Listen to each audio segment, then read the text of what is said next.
저 여인이 은실 낭자가 맞소. 대문 앞에는 화려한 가마 한 채가 서 있었고 하인들은 하나같이 고개를 조아리고 있었지요. 저런 초라한 노처녀를 뭐하러 찾는답니까? 하인의 비웃음에도 사내는 대답 대신 품속에서 무언가를 꺼내 들었습니다. 마당에 있던 사람들의 눈이 일제히 그 물건으로 쏠렸지요. 은실은 그것을 보는 순간 다리에 힘이 풀려 주저앉고 말았습니다. 구독과 좋아요 부탁드리며 좋은 일만 가득하시길 바라겠습니다. 옛날 옛적 경상도 청림골이라는 작은 고을에 몰락한 양반가 하나가 있었습니다. 이진사 댁이라 불리던 집안으로 한때는 근방에서 손꼽히던 살림이었으나 세월이 흐르며 형편이 기울었지요. 담장은 군데군데 허물어져 이끼가 슬어 있었고 대문의 단청도 빛이 발에 희끗희끗했습니다. 그 옛날 손님을 맞던 사랑채 마루에는 이제 먼지만 켜켜이 쌓여 있었지요. 이 집의 큰딸 은실은 올해로 29이었습니다. 청림골에서 아직 혼인하지 못한 여인으로는 유일했지요. 우물가에는 매일 아침 동네 안악들이 물동이를 이고 모여들었습니다. 저 나이 먹도록 시집을 못 갔으니 어디 흠이 있는 게 아니겠나. 한 안악이 두레박을 내리며 이렇게 운을 떼면 곁에 있던 다른 안악이 냉큼 말을 받았습니다. 듣자 하니 성정이 드세다더라. 그러니 어느 집에서 데려가려 하겠나.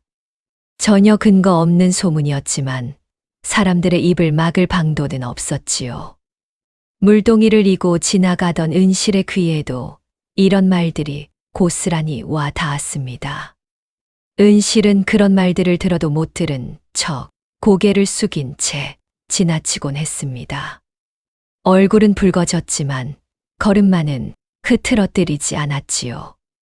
집으로 돌아오는 길, 은실은 문득 걸음을 멈추고 먼 산을 바라보았습니다. 저 산 너머에는 대체 어떤 세상이 있을까? 그런 부질없는 생각이 들곤 했지요. 은실의 생모는 그가 12살 되던 해에 세상을 떠났습니다. 오랜 병고 끝이었지요. 그해 겨울은 유독 눈이 많이 내렸습니다. 어머니는 숨을 거두기 전 며칠 밤낮을 앓아 누워 있었습니다. 은실은 그 곁을 떠나지 않고 밤새 손을 붙잡고 있었지요. 숨이 옅어지던 어느 새벽, 어머니는 마지막 힘을 짜내어 은실의 손을 붙잡았습니다. 그 손은 이미 차갑게 식어가고 있었지요. 은실아, 내 마음이 고드면 세상이 언젠가는 알아준단다.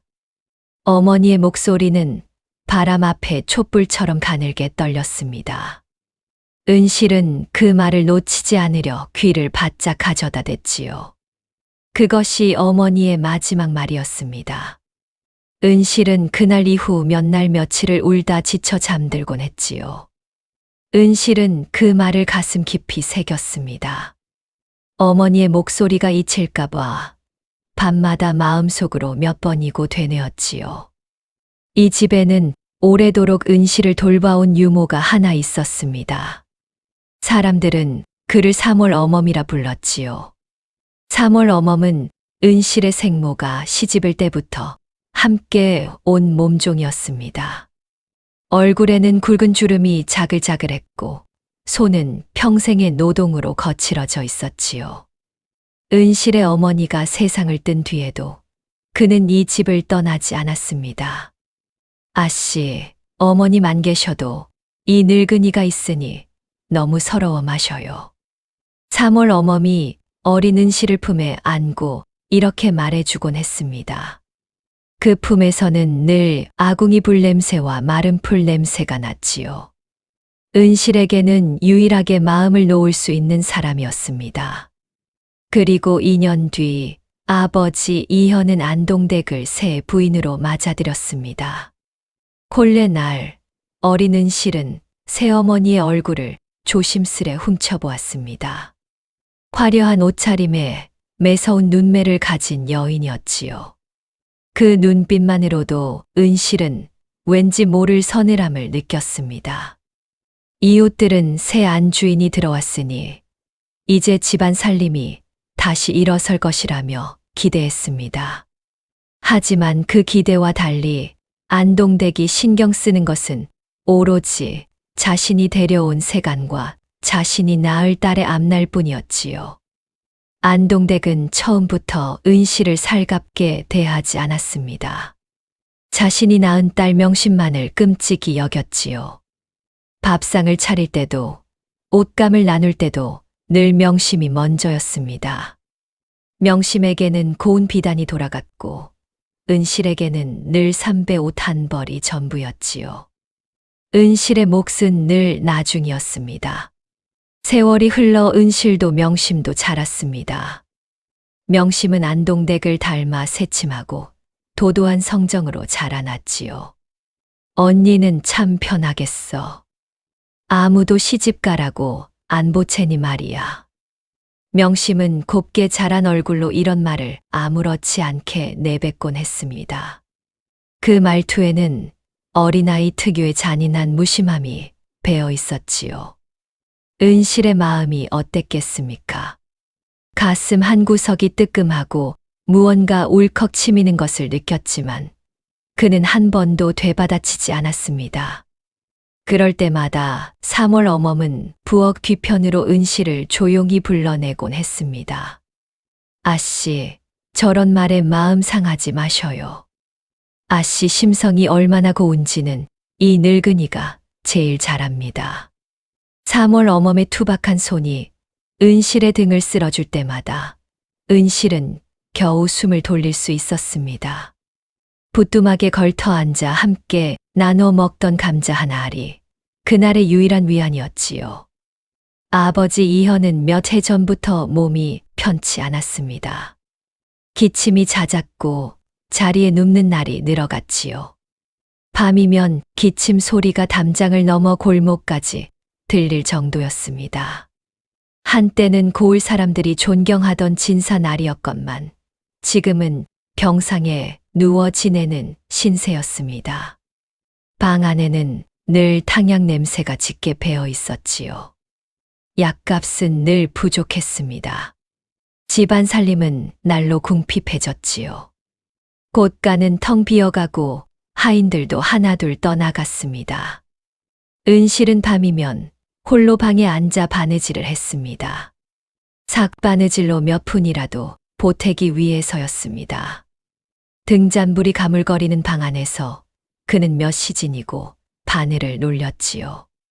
손끝이 갈라지고 눈이 침침해져도 그는 바늘을 놓지 않았습니다. 겨울이면 손이 얼어 바늘을 쥐기도 힘들었지만 참고 또 참았지요. 이렇게라도 해서 아버지 약값을 보탤 수 있다면. 은실은 스스로를 다독이며 밤을 지새우는 날이 많았지요. 새벽 딸기 울 무렵에야 겨우 눈을 붙이곤 했습니다. 그러던 어느 날 밤이었습니다. 유난히 바람이 스산하게 불던 밤, 은실은 죽은 어머니가 남긴 낡은 서첩을 꺼내 들었습니다. 먼지 낀 서랍 깊숙한 곳에서 꺼낸 서첩은 손을 대기만 해도 바스러질 듯 낡아 있었습니다. 하지만 그 안의 글씨만은 여전히 또렷했지요. 어머니는 살아생전 글솜씨가 좋았습니다. 그 필체를 은실이 고스란히 물려받았지요. 한자 한자 정성스레 눌러 쓴 글씨는 보는 이의 마음을 절로 가라앉히는 힘이 있었습니다. 은실은 손끝으로 그 글씨를 가만히 어루만졌지요. 어머니, 제가 이 글씨로 무엇을 할 수 있을까요? 은실이 나지막이 중얼거렸습니다. 등잔불이 흔들리며 벽에 그림자를 길게 드리웠지요. 이때만 해도 그는 알지 못했습니다. 이 필체 하나가 훗날 자신의 운명을 완전히 뒤바꿔 놓으리라는 것을요. 다음 날 아침이었습니다. 새벽 안개가 채 거치지 않은 마당을 가로질러 은실은 저작거리에 다녀오겠다며 집을 나섰습니다. 안동댁은 대수롭지 않게 여기며 손을 내저었습니다. 은실이 집안일에서 벗어나는 걸 오히려 반기는 눈치였지요. 쓸데없이 나다니지 말고 해 지기 전에 돌아오너라. 안동댁의 말투에는 정이라곤 한 톨도 섞여 있지 않았습니다. 은실은 그저 고개를 숙여 보이고는 서둘러 대문을 나섰지요. 저작거리는 오늘도 사람들로 북적였습니다. 포목전, 싸전, 대장간이 늘어선 거리를 은실은 천천히 걸었지요. 생선 비린내와 가꾸운 떡 냄새가 뒤섞여 코끝을 스쳤습니다. 그 한쪽 구석에는 대필업을 하는 늙은 서생 한 명이 있었습니다. 이름은 박노인이라 불렸지요. 좌판 위에 벼루와 붓을 늘어놓고 오가는 사람들을 물끄러미 바라보고 있었습니다. 이복에 요즘 손이 예전 같지가 않아. 눈도 침침하고 손도 떨리고 말일세. 박노인이 지나가던 은실을 붙잡고 하소연했습니다. 그의 손끝은 정말로 가늘게 떨리고 있었지요. 은실은 문득 걸음을 멈췄습니다. 부탁할 사람이 있으면 소개나 좀 해주게. 이러다가 입에 풀칠도 못하겠어. 박노인의 한숨 섞인 목소리에 은실은 잠시 망설이다 입을 열었습니다. 제가 대신 써드려도 될까요? 어머니께 글씨를 배운 적이 있습니다. 은실의 말에 박노인의 눈이 커졌습니다. 그가 써보인 몇 글자를 보더니 감탄을 감추지 못했지요. 붓을 든 은실의 손끝은 흔들림 없이 종이 위를 미끄러졌습니다. 허허, 이런 필체는 나도 오랜만에 보네. 자네가 도와준다면 나야 고맙지. 박노인은 그 자리에서 종이 한 장을 내밀며 몇 글자를 더 청했습니다. 은실은 붓을 들어막힘없이 써 내려갔지요. 획 하나하나가 살아 움직이는 듯했습니다. 참으로 좋은 글씨일세. 이 정도면 어느 양반댁 서찰도 너끈히 대필할 수 있겠구먼. 그렇게 은실은 은밀히 대필 일을 시작했습니다. 계모 몰래 오직 아버지의 약값을 위해서였지요. 닷새에 한 번, 열흘에 한 번 저작거리에 나가 박노인의 일을 거들었습니다. 받는 삭은 많지 않았지만 은실에게는 소중한 벌이었지요. 집으로 돌아올 때마다 손에 쥔 몇 푼의 엽전이 그날 하루의 고단함을 잊게 해주었습니다. 며칠 뒤였습니다. 박노인이 은실에게 서신 한 장을 내밀었습니다. 종이는 질이 좋았고 겉면에는 단정한 필체로 수신인이 적혀 있었지요. 어느 댁 도련님이신지 얼굴은 뵌 적 없네만 필체가 아주 정갈한 분일세. 답신을 좀 써 줄 수 있겠나? 은실은 서신을 받아들었습니다. 손끝으로 종이를 펼치자 그럴 속에는 학문에 대한 고민과 세상살이의 시름이 담겨 있었지요. 글자 하나하나에서 진솔함이 묻어났습니다. 은실은 저도 모르게 그 글에 빠져들었지요. 몇 번이고 다시 읽으며 그 안에 담긴 마음을 헤아려 보았습니다. 은실은 그날 밤 답신을 썼습니다. 자신의 처지를 감춘 채 그저 마음이 가는 대로 글을 이어갔지요. 등잔불 아래서 몇 번이고 붓을 멈추고 생각에 잠기곤 했습니다. 세상이 나를 알아주지 않아도 제 뜻만은 흔들리지 않기를 바랍니다. 붓끝이 종이에 닿을 때마다 은실은 오랜만에 살아있다는 느낌을 받았습니다. 자신의 속마음을 이렇게 온전히 털어놓아 본 것이 얼마만인지 스스로도 낯설었지요. 은실은 이름 대신 매화라는 가명을 적어 넣었습니다. 얼굴도 이름도 밝히지 않은 채로 말이지요. 그 이름을 적어 넣는 순간 은실은 묘한 설렘과 두려움을 동시에 느꼈습니다. 그렇게 시작된 서신 왕래였습니다. 은실은 자신에게 이런 일이 벌어질 줄 꿈에도 몰랐습니다. 서신은 한 번으로 끝나지 않았습니다. 열흘에 한 번, 보름에 한 번, 꾸준히 오갔지요. 상대는 자신을 서군이라 밝혔습니다. 어느 집안의 자제인지는 끝내 적지 않았지요. 매화님의 글에는 슬픔이 있는데 그 슬픔이 원망으로 흐르지 않아 마음이 갑니다. 서군의 서신에는 이런 문장이 적혀 있었습니다. 은실은 그 글어를 몇 번이고 다시 읽었지요. 등잔불 아래서 손끝으로 그 문장을 몇 번이고 짚어보았습니다. 누군가 자신의 마음을 이렇게 알아준 적이 있었던가요? 은실은 생각에 잠기곤 했습니다. 서첩을 가슴에 품고 눈을 감으면 낯선 사내의 진심 어린 목소리가 들리는 것만 같았지요. 밤마다 서신을 품에 안고 잠드는 날이 늘어갔습니다. 참으로 이상한 일이었지요. 얼굴 한 번 본 적 없는 사람인데 그 글얼만으로도 마음이 이토록 가까워질 수 있다니 말입니다. 은실은 스스로도 이해할 수 없는 감정에 몇 번이고 고개를 갸웃거렸지요. 매화님은 어떤 풍경을 좋아하십니까? 저는 해 질녘 강가에 앉아 물소리를 듣는 것을 좋아합니다. 서군이 이런 사소한 물음을 적어 보내면 은실은 하루 종일 그 답을 궁리하곤 했지요. 바느질을 하다가도 밥을 짓다가도 문득 그 물음이 떠올라 손을 멈추곤 했습니다. 소녀는 겨울 아침 처마 끝에 매달린 고드름을 좋아하옵니다.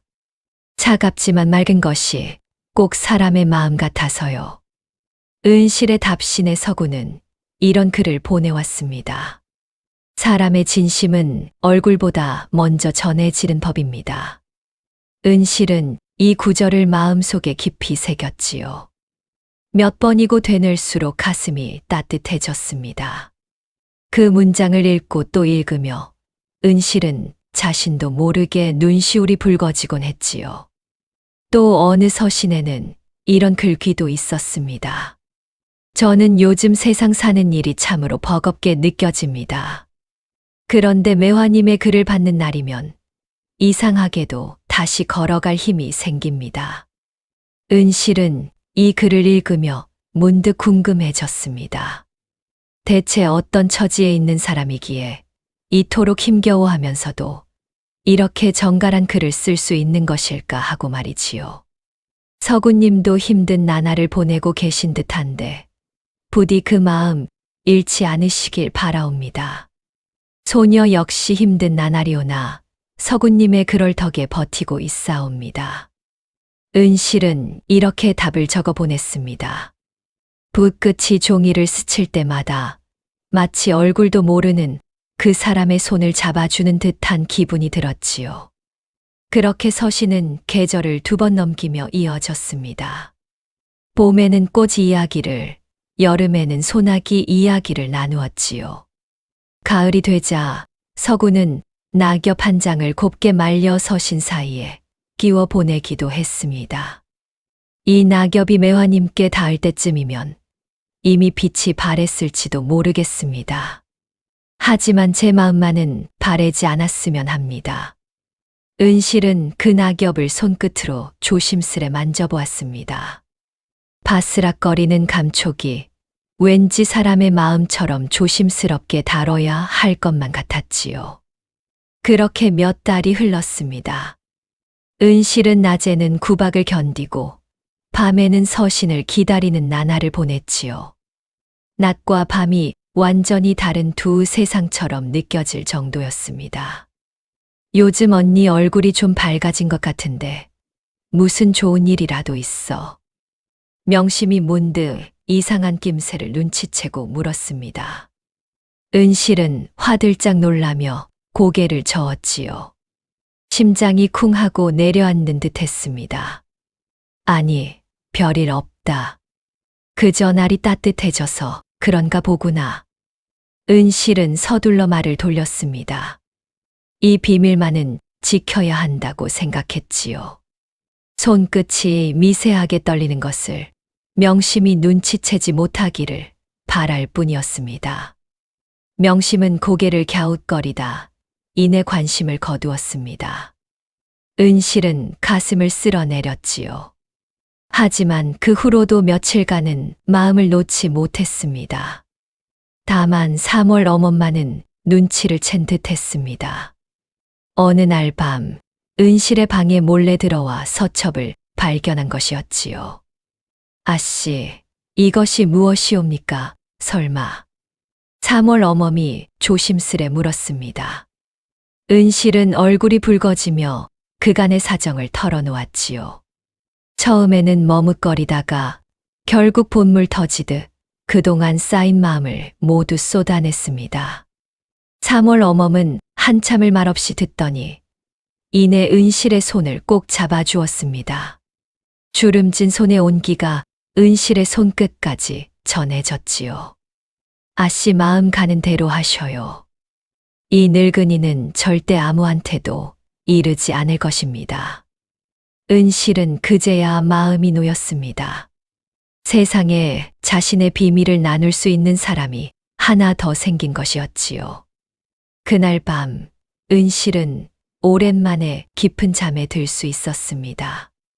어느 날 박노인이 하인편의 작은 손수건 하나를 전해 주었습니다. 서군 도련님께서 매화님께 전해달라 하셨네.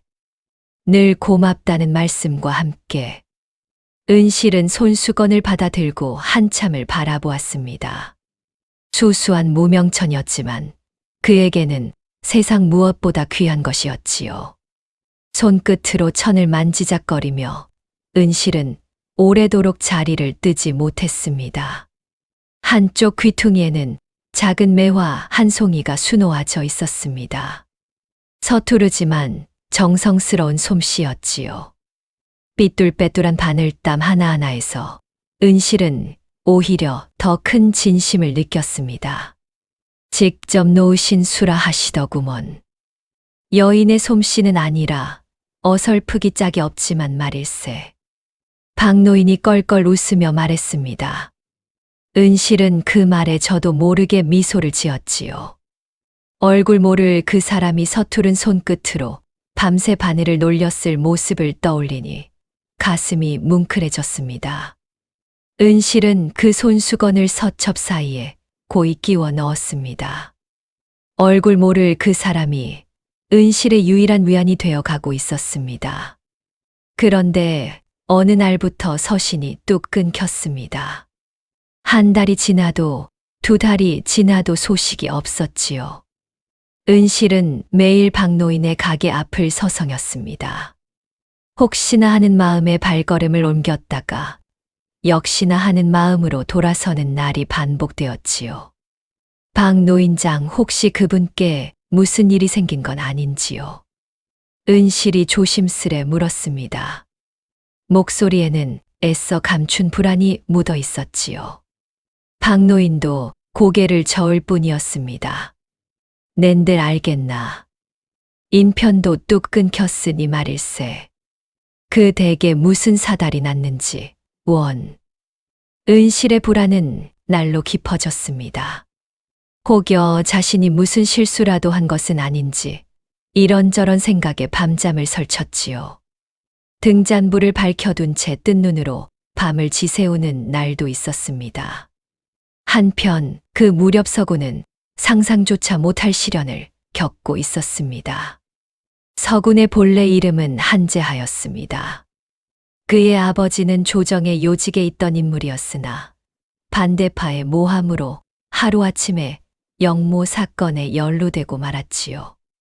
그날은 아무런 예고도 없이 들이닥친 나졸들로 온 집안이 아수라장이 되었습니다. 살림살이가 마당에 내동댕이 쳐지고 아버지는 오랏줄에 묶인 채 끌려갔지요. 집안은 순식간에 풍비박산이 났습니다. 재산은 몰수되었고 아버지는 옥에 갇혔으며 식솔들은 뿔뿔이 흩어져야 했지요.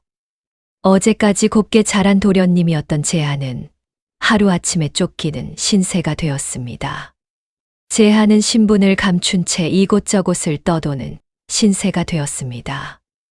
한때 귀하게 자란 도련님이 남의 집 나무를 해주고 서찰을 대신 써주며 하루하루를 연명해야 했지요. 낮에는 남의 집 장작을 패고 밤에는 헛간 구석에서 몸을 웅크린 채 잠을 청했습니다. 손바닥은 며칠 만에 물집이 잡히고 터지기를 반복했지요. 한때 분만 쥐던 손이었으니 도끼질이 익숙할 리 없었습니다. 끼니는 하루 한 끼로 때우기 일쑤였습니다. 배가 고파 잠이 오지 않는 밤이면 제하는 어릴 적 진수성찬이 차려지던 사랑채 풍경을 떠올리며 헛웃음을 짓곤 했지요. 첫 겨울 제하는 다 쓰러져 가는 헛간에서 밤을 지새웠습니다. 집더미 사이로 스며드는 찬바람에 이가 딱딱 부딪힐 정도였지요. 내가 이런 처지가 될 줄 누가 알았겠는가. 제하는 헛간 같은 곳에서 밤을 지새우며 이렇게 되뇌곤 했습니다. 손에는 굳은 살이 박이고 옷은 남루해졌지요. 곱던 얼굴도 볕에 그을려 몰라보게 상해갔습니다. 그런 와중에도 제하의 마음 한구석에는 늘 매화가 자리하고 있었습니다. 힘든 하루를 보내고 나면 늘 그 여인의 글얼이 떠올랐지요. 매화님께 이 사정을 전할 길이라도 있으면 좋으련만.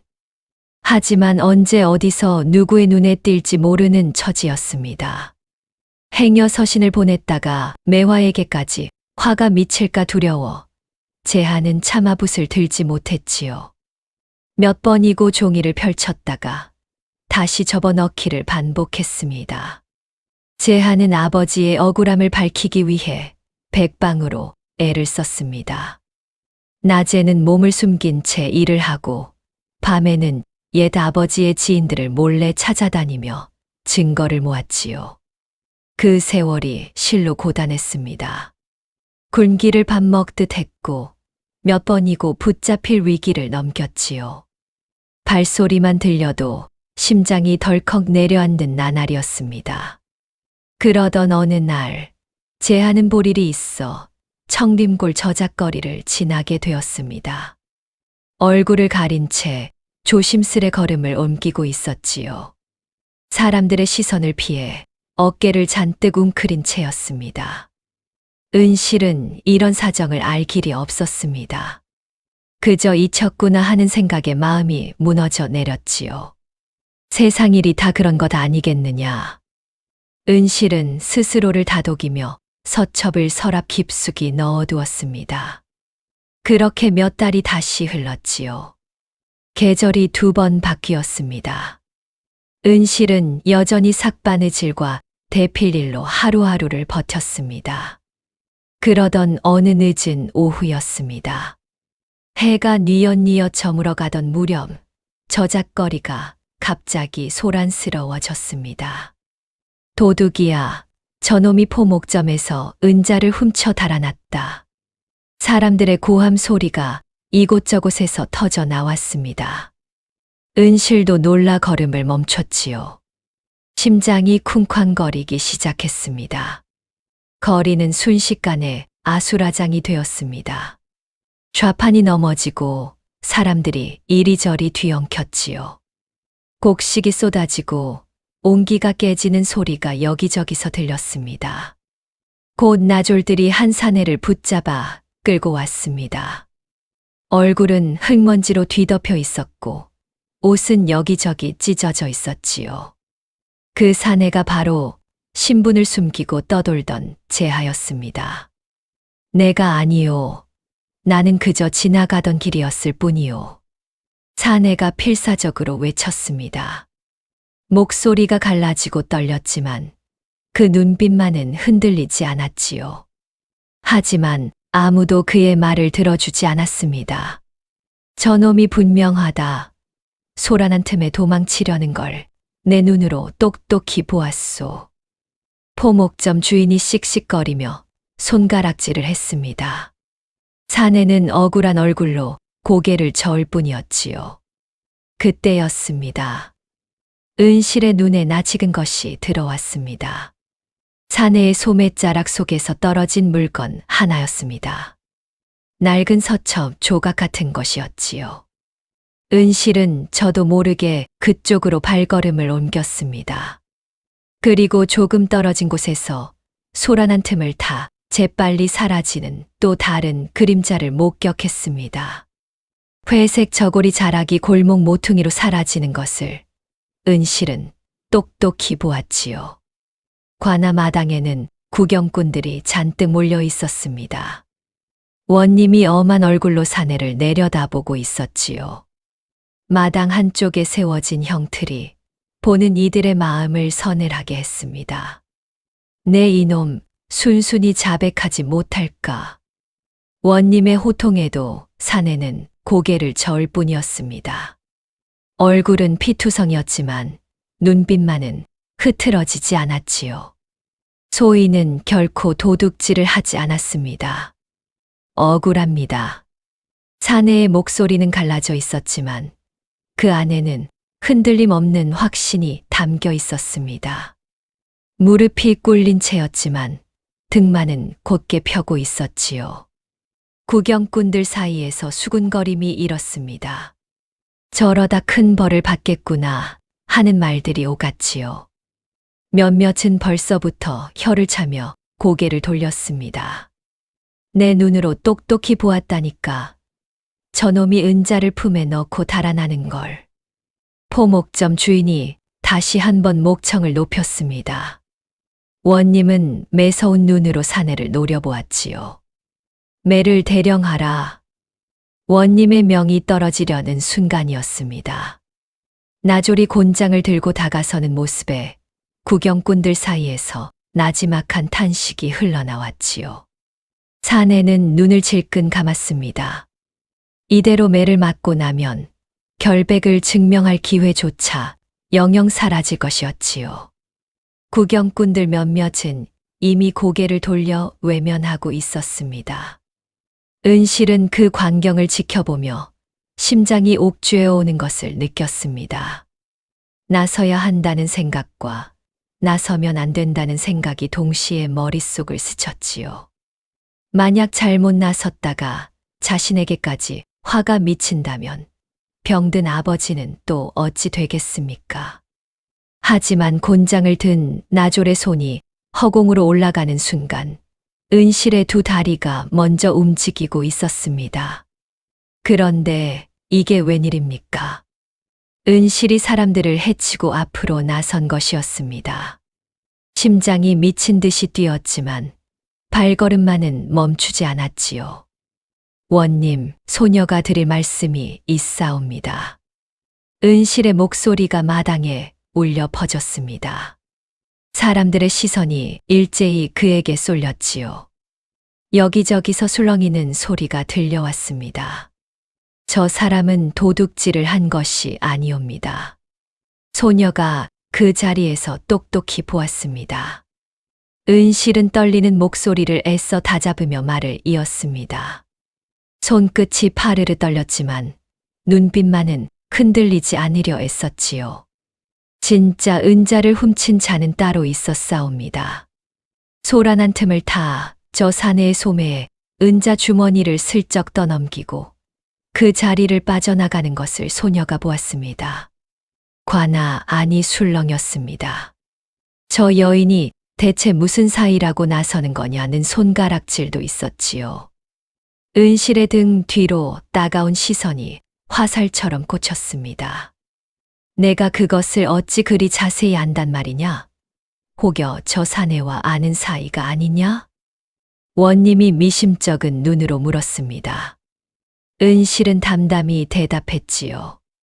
소녀는 저 사람의 이름조차 모르옵니다. 다만 소녀가 마침 그 자리에 있었기 때문에 있는 그대로를 고할 뿐이옵니다.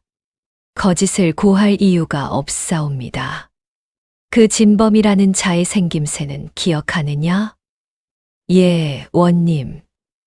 왼쪽 뺨에 흉터가 있었고 회색 저고리를 입고 있었사옵니다. 저작거리 뒷골목으로 달아나는 것을 보았사옵니다. 원님은 잠시 은실을 뚫어져라 바라보았습니다.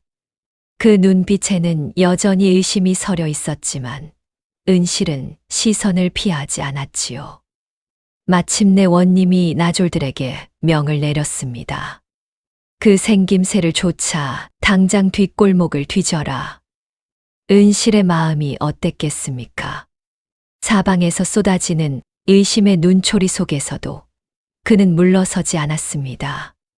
다리가 후들거렸지만 두 발로 굳게 버티고 서 있었지요. 반시진도 채 지나지 않아 나졸들이 뒷골목에서 흉터 있는 사내를 붙잡아 왔습니다. 품 안에서는 여전히 은자 주머니가 나왔지요. 사내는 발버둥치며 결백을 주장했지만 소용없었습니다. 관아 마당이 순식간에 조용해졌습니다. 조금 전까지 사내에게 손가락질하던 구경꾼들도 이제는 서로 눈치만 살필 뿐이었지요. 원님도 헛기침을 하며 얼굴을 붉혔습니다. 결국 진범이 잡혀왔고 사내의 누명은 벗겨졌습니다. 나졸들이 오랏줄을 풀어주자 사내는 비틀거리며 겨우 몸을 일으켰지요. 사내는 풀려나며 은실을 바라보았습니다. 흙먼지와 핏자국으로 얼룩진 얼굴이었지만 그 눈빛만은 뜨거웠지요.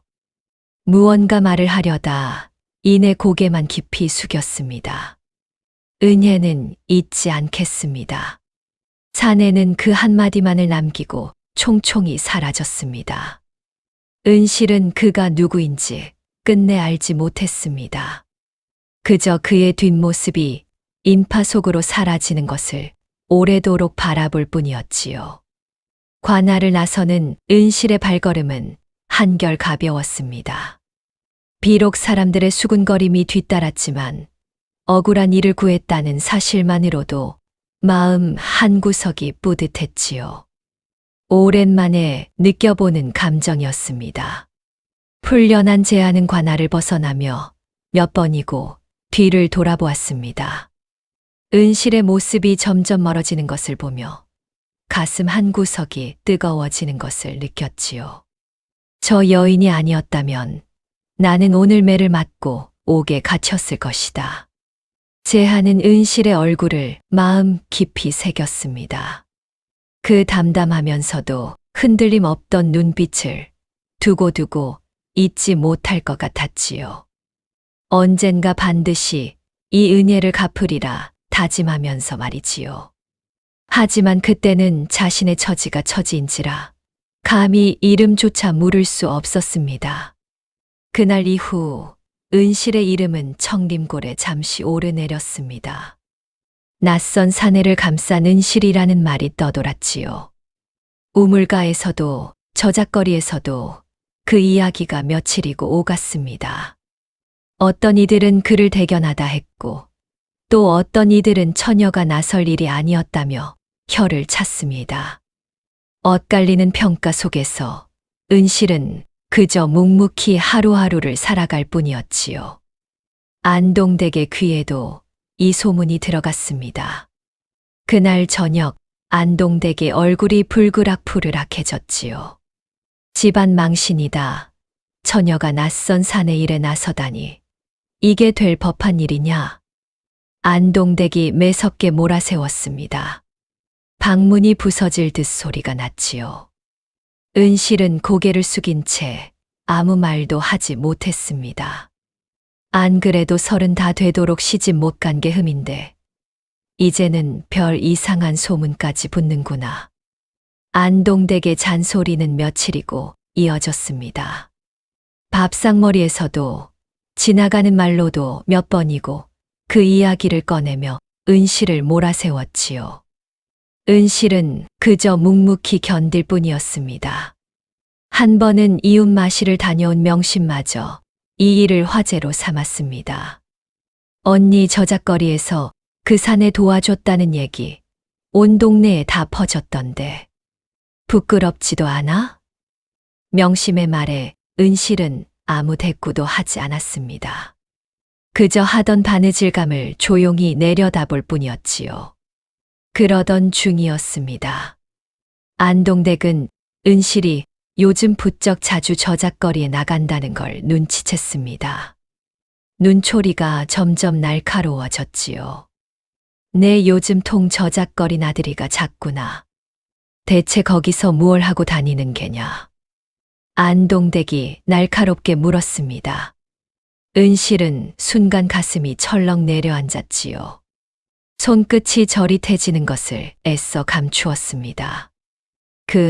그저 바느질감을 받으러 다니는 것이옵니다. 은실이 애써 둘러댔지만 안동댁의 의심은 쉬이 가시지 않았습니다. 그 눈빛이 마치 속을 꿰뚫어 보는 듯 했지요. 며칠 뒤 안동댁은 몰래 하인 하나를 시켜 은실의 뒤를 밟게 했습니다. 은실은 아무것도 모른 채 여느 때처럼 저작거리로 향했지요. 그날 저녁 하인이 돌아와 고한 말에 안동댁의 얼굴이 새파랗게 변했습니다. 박노인이라는 자의 가게에서 대필 일을 하고 있다고. 안동댁은 그날 밤 은실을 마당으로 불러냈습니다.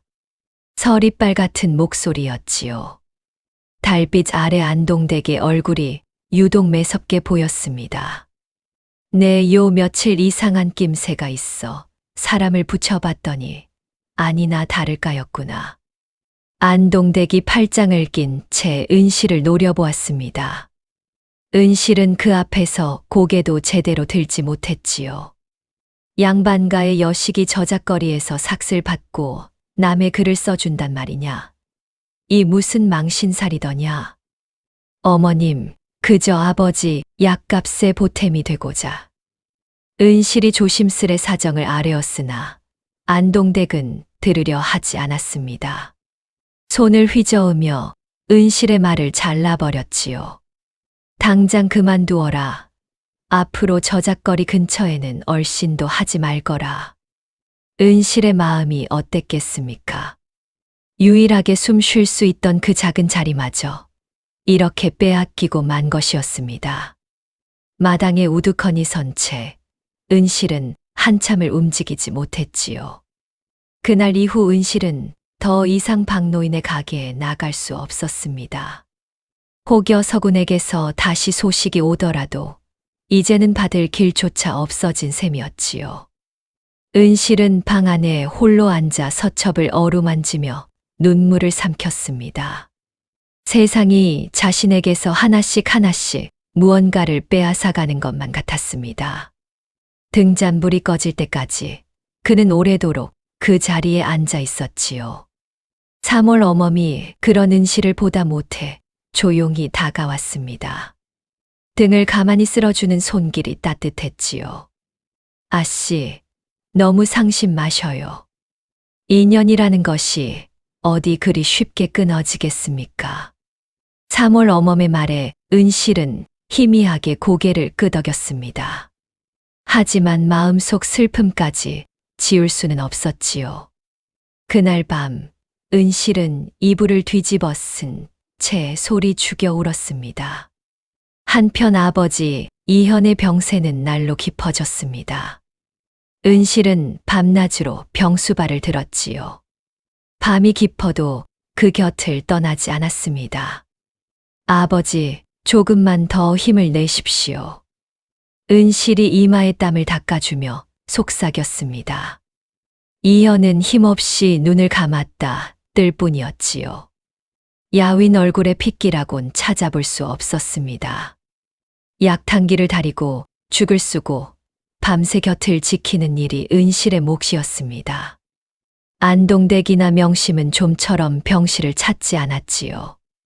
문 밖에서 잠시 안부만 묻고 지나가는 것이 전부였습니다. 한밤중에도 이현의 기침 소리가 심해지면 은실은 자다가도 벌떡 일어나 등을 두드려 주었습니다. 겨울이면 화로에 숯을 더 넣어드리고 여름이면 부채질로 더위를 식혀드렸지요. 그 모든 수발이 은실 혼자만의 몫이었습니다.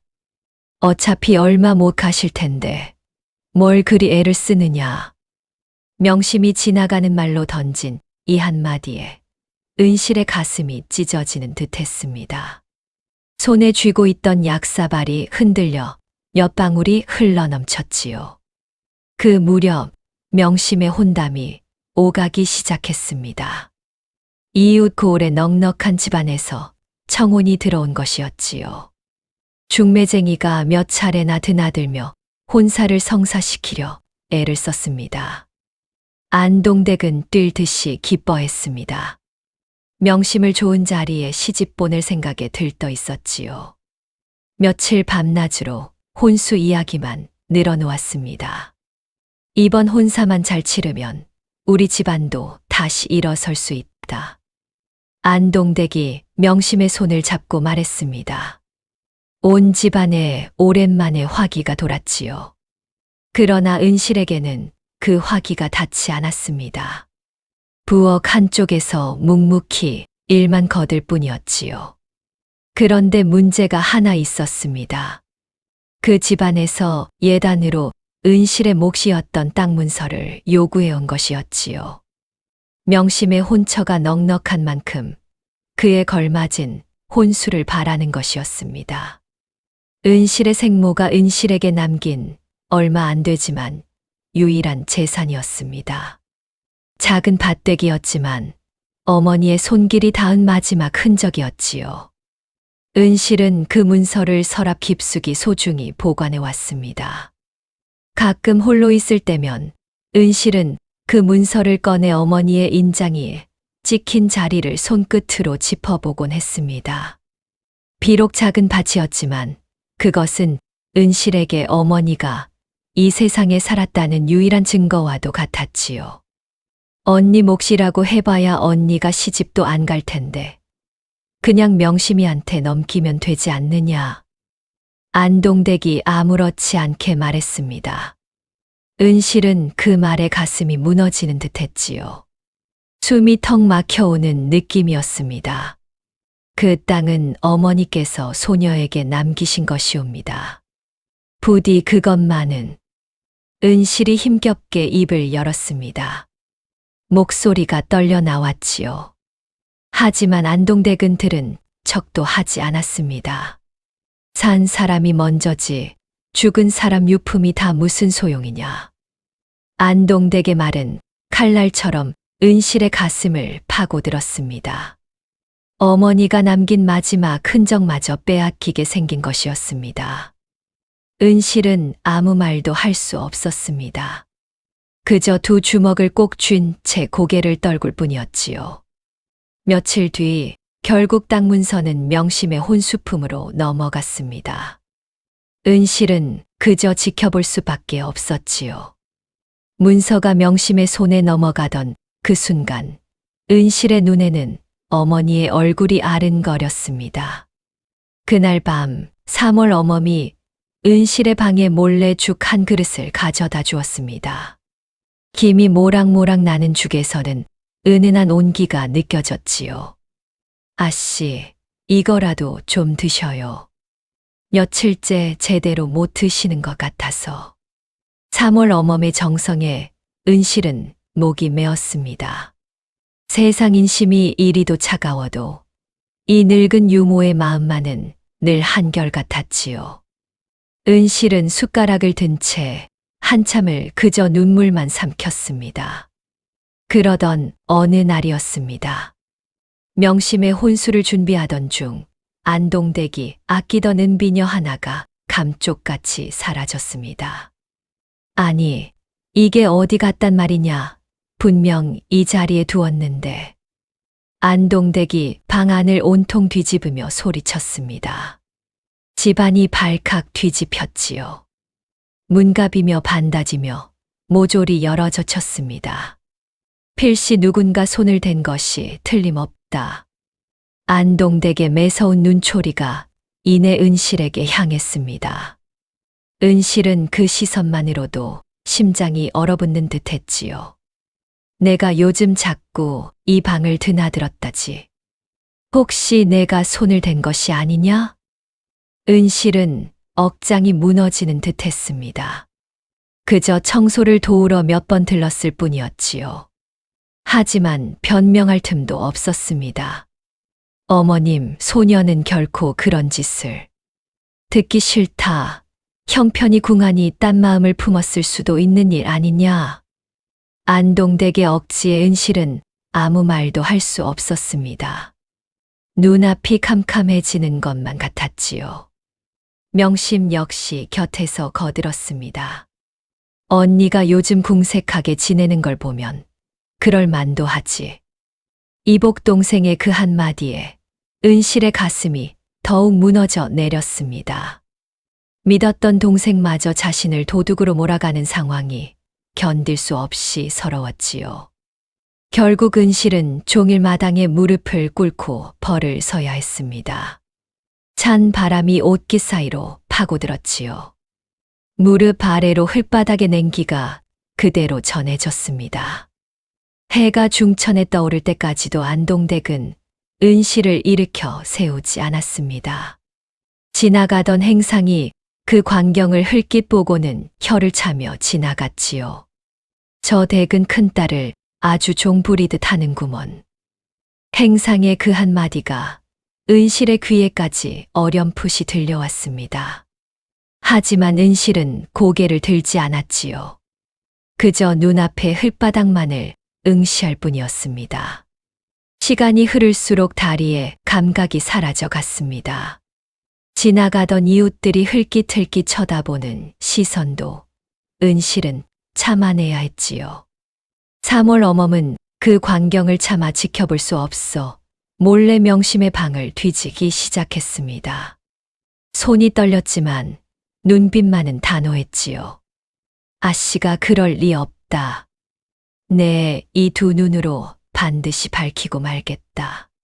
3월 어멈은 옷장 서랍 깊숙한 곳에서 마침내 그 은비녀를 찾아냈습니다. 명심이 무심코 자신의 옷 속에 흘려 넣었던 것이었지요. 아기씨, 이것이 어찌 여기 있습니까? 3월 어멈이 은비녀를 들고 명심 앞에 나서자 명심의 얼굴이 붉어졌습니다. 당황한 기색이 역력했지요. 어머니께 잘 보이려고 잠깐 만져보다가 그만 깜빡했나 봐. 명심이 궁색한 변명을 늘어놓았습니다. 3월 어멈은 그 길로 곧장 안동댁에게 은비녀를 가져다 바쳤지요. 마님, 여기 있었습니다. 아씨께서는 결단코 손대지 않으셨습니다. 안동댁은 헛기침만 할 뿐 은실에게 사과 한마디 건네지 않았습니다. 은비녀를 받아들고는 눈길조차 주지 않았지요. 쓸데없이 소란만 피웠구나. 그만 일어나거라. 은실은 무릎을 꿇었던 자리에서 힘겹게 일어섰습니다. 다리가 저려 제대로 걷지도 못할 지경이었지요. 몇 걸음을 걷다 휘청거리기까지 했습니다. 은실의 마음이 어땠겠습니까? 억울함을 하소연할 곳조차 없는 처지가 그저 서러울 뿐이었습니다. 방으로 돌아가는 길, 은실은 몇 번이고 눈물을 훔쳐야 했지요. 그날 밤 3월 어멈이 은실의 다리를 주물러주며 눈물을 훔쳤습니다. 거친 손으로 부어오른 다리를 조심스레 어루만졌지요. 아씨, 이 늙은이가 힘이 없어 아씨를 지켜드리지 못하니 그것이 한스럽습니다. 아니다, 어멈. 어멈이 있어 내가 이나마 버티는 것이다. 은실의 말에 3월 어멈은 소리 없이 흐느꼈습니다. 두 사람은 그렇게 한참을 말없이 서로의 손을 붙잡고 있었지요. 며칠 뒤 명심의 혼처 집안에서는 또 다른 트집을 잡기 시작했습니다. 대개 큰딸이 29이 되도록 혼인을 못했다니 집안에 무슨 흠이 있는 것 아닙니까? 중매쟁이를 통해 이런 말이 전해졌습니다. 안동댁의 얼굴이 하얗게 질렸지요. 손에 들고 있던 찻잔이 달그락 소리를 냈습니다. 그 무슨 소리냐, 우리 집안의 흠이라니. 안동댁이 발끈했지만 중매쟁이는 냉담하게 말을 이었습니다. 그 목소리에는 조금의 배려도 섞여 있지 않았지요. 세상 인심이 그렇습니다. 큰딸이 저리 늦도록 혼인을 못한 걸 보고 어디 집안 내력에 문제가 있는 게 아니냐 수군거리는 이들이 많습니다요. 중매쟁이가 돌아간 뒤 안동댁은 밤새 방 안을 서성였습니다. 촛불이 몇 번이고 흔들렸지요. 이러다 명심이 혼사까지 그르치겠구나. 어떻게든 저 아이를 먼저 치워야 한다. 안동댁이 밤새 국리를 거듭했습니다. 그러던 중 이웃 고을 부잣집에서 후처 자리를 찾는다는 소문을 들었지요. 마치 가뭄 끝에 만난 단비처럼 안동댁의 눈이 번뜩였습니다. 그 집 영감은 최가라 불렸고 나이가 환갑에 가까웠습니다. 이미 본처가 있었지만 살림을 도울 사람이 필요하다 했지요. 이런저런 소문에 의하면 그 댁 본처는 성정이 사납고 첩시를 여럿 내쫓았다는 이야기도 있었습니다. 하지만 안동댁은 그런 소문 따위는 아랑곳하지 않았지요. 그 댁이 재산은 넉넉하다지 않소. 은실이가 거기 가서 고생이야 좀 하겠지만 그래도 굶어 죽는 것보다야 낫지.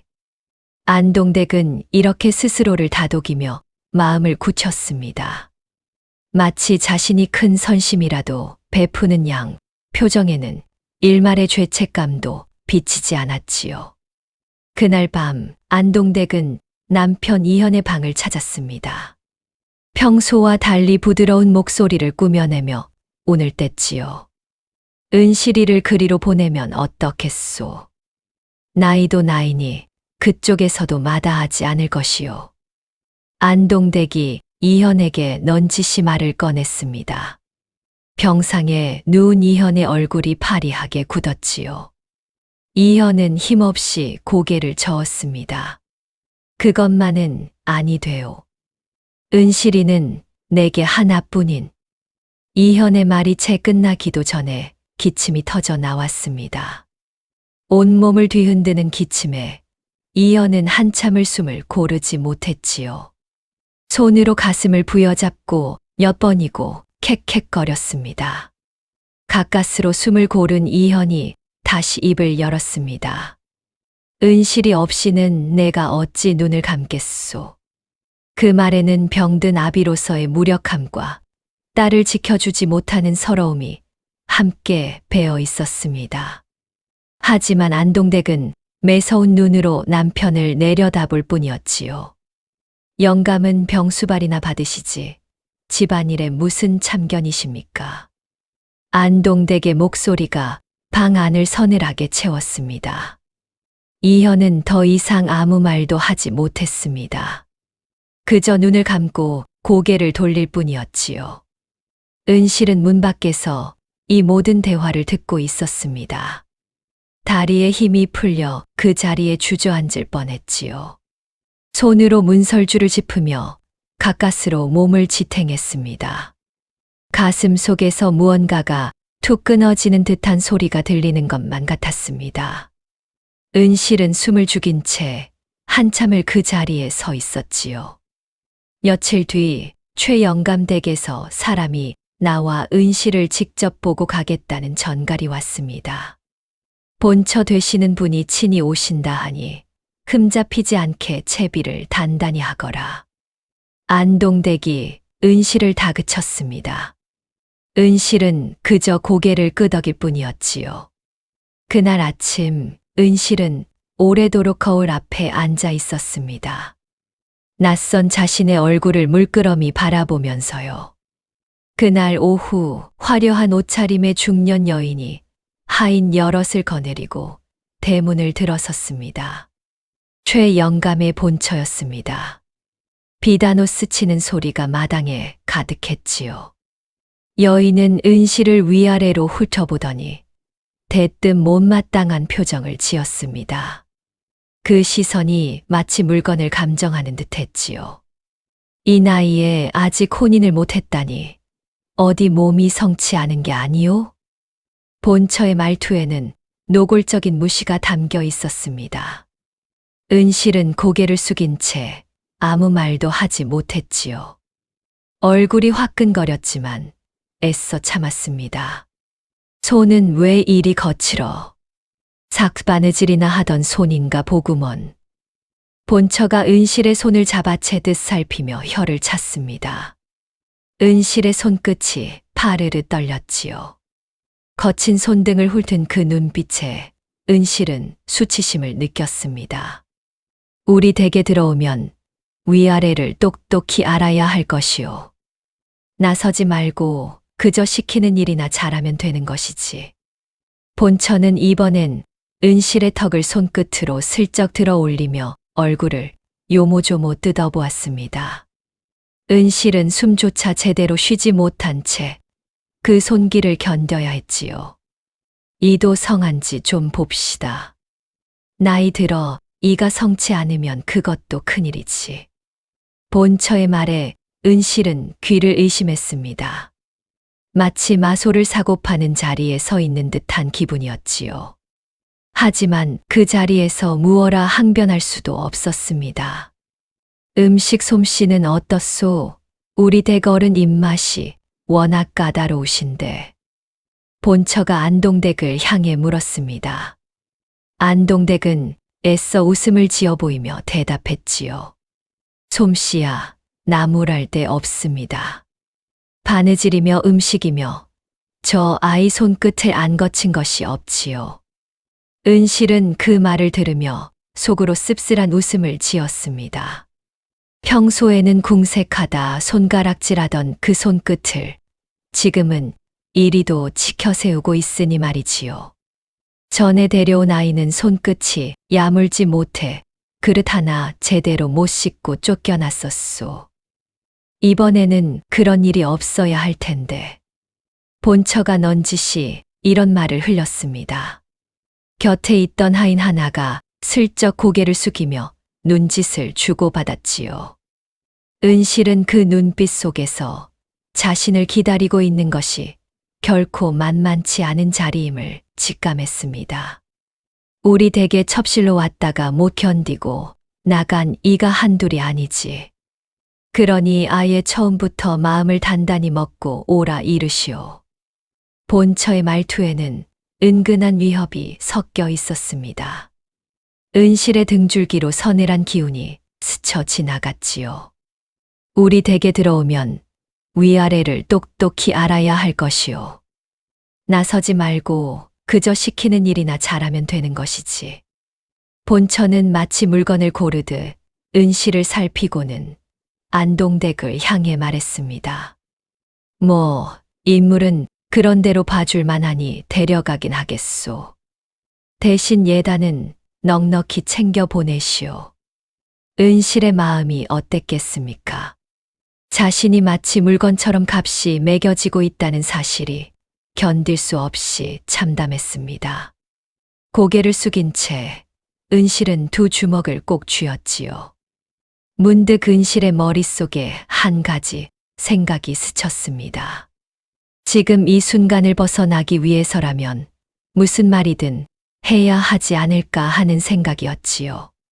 하지만 그 말은 목구멍 안에서 맴돌 뿐 끝내 밖으로 나오지 못했습니다.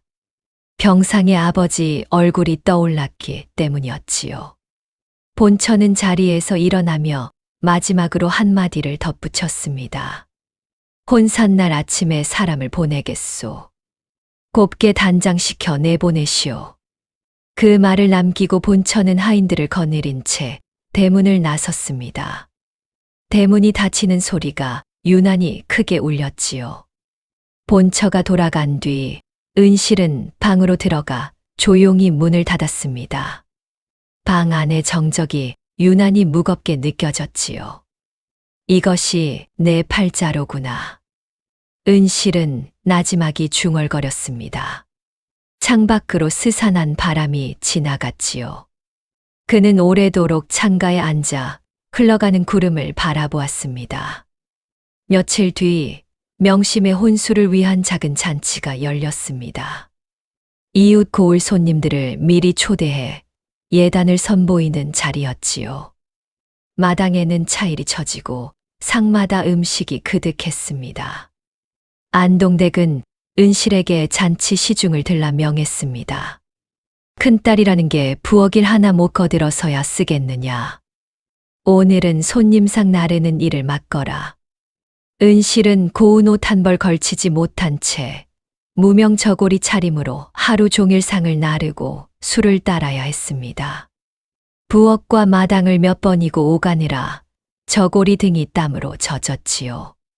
손님들 중 몇몇은 은실을 알아보고 수군거렸습니다. 부채로 입을 가린 채 소곤대는 그 모습이 은실의 시야 한 구석에 자꾸만 들어왔지요. 저희가 그 집 큰딸이라지. 동생 혼사에 절이 부려지다니 딱하기도 하지. 그러게 말이오. 정작 자기는 아직 시집도 못 갔다면서. 은실은 그런 말들을 들으면서도 묵묵히 상을 날랐습니다. 손끝이 뜨거운 국물에 데어도 내색하지 않았지요. 이를 악물고 그저 걸음을 옮길 뿐이었습니다. 명심은 화사한 새 옷을 입고 손님들 사이를 오가며 웃음꽃을 피웠습니다. 은실과는 전혀 다른 풍경이었지요. 곱게 따은 머리에 비녀를 꽂고 손님들의 칭찬에 한박웃음을 지었습니다. 언니, 거기 술 좀 더 가져와. 명심이 손님들 앞에서 아무렇지 않게 은실을 부렸습니다. 은실은 말없이 술병을 챙겨 들었지요. 손님들의 시선이 자신에게 향하는 것을 느끼면서도 애써 담담한 낯빛을 유지했습니다. 무거운 소반을 나르던 은실의 팔이 점점 후들거렸습니다. 아침부터 저녁까지 쉼 없이 오간걸음이었으니 다리도 이미 남의 다리처럼 뻣뻣해져 있었지요. 이봐, 여기 국이 식었잖나. 다시 데워오게. 한 손님이 퉁명스럽게 소반을 밀어냈습니다. 은실은 아무 대꾸 없이 소반을 다시 들고 부엌으로 향했지요. 뜨거운 국물이 손등에 튀어 벌겋게 자국이 남았지만 내색할 겨를도 없었습니다. 부엌은 온종일 불을 떼느라 찜통 같았습니다. 연기가 매캐하게 눈을 찔렀고 이마에서 흐른 땀이 눈으로 들어가 따가웠지요. 은실은 소매로 이마를 훔칠 새도 없이 다시 소반을 들었습니다. 손님상을 나르던 중 은실의 발이 문턱에 걸려 휘청거린 적도 있었습니다. 다행히 넘어지지는 않았지만 소반 위 술잔 하나가 기울어 옷자락에 술이 쏟아졌지요. 저런 칠칠치 못하기는. 명심이 손님들 앞에서 눈살을 찌푸리며 혀를 찼습니다. 은실은 젖은 옷자락을 대충 훔치고는 다시 허리를 숙여 소반을 챙겼지요. 그 순간 얼굴이 화끈거렸지만 아무 말도 하지 않았습니다. 손님들 중에는 은실의 딱한 처지를 알아보고 안쓰럽게 여기는 이도 있었습니다. 한 나이 든 부인은 은실이 술을 따를 때 슬쩍 손을 잡아주며 낮게 속삭였지요. 고생이 많으시겠소. 부디 몸 상하지 않게 조심하시오. 그 짧은 한마디에 은실은 하마터면 눈물을 쏟을 뻔했습니다. 낯선 이의 작은 온정이 그날 하루 가장 큰 위안이 되었지요. 잔치가 끝나갈 무렵 은실은 부엌 뒤편에 홀로 쪼그려 앉아 잠시 숨을 돌렸습니다. 손이 발갛게 부어 있었지요. 어깨도 뻐근하게 저려왔습니다. 3월 어멈이 뜨거운 물수건을 가지고 슬며시 다가왔습니다. 그 손길이 조심스러웠지요. 아씨, 손 좀 이리 줘보셔요. 이러다 손이 다 상하시겠습니다. 3월 어멈이 은실의 손을 감싸주며 안타까운 얼굴을 했습니다. 은실은 애써 미소를 지어 보였지요. 어멈, 괜찮다. 이런 것쯤이야. 하지만 그 미소 뒤에 숨은 서러움을 3월 어멈은 누구보다 잘 알고 있었습니다.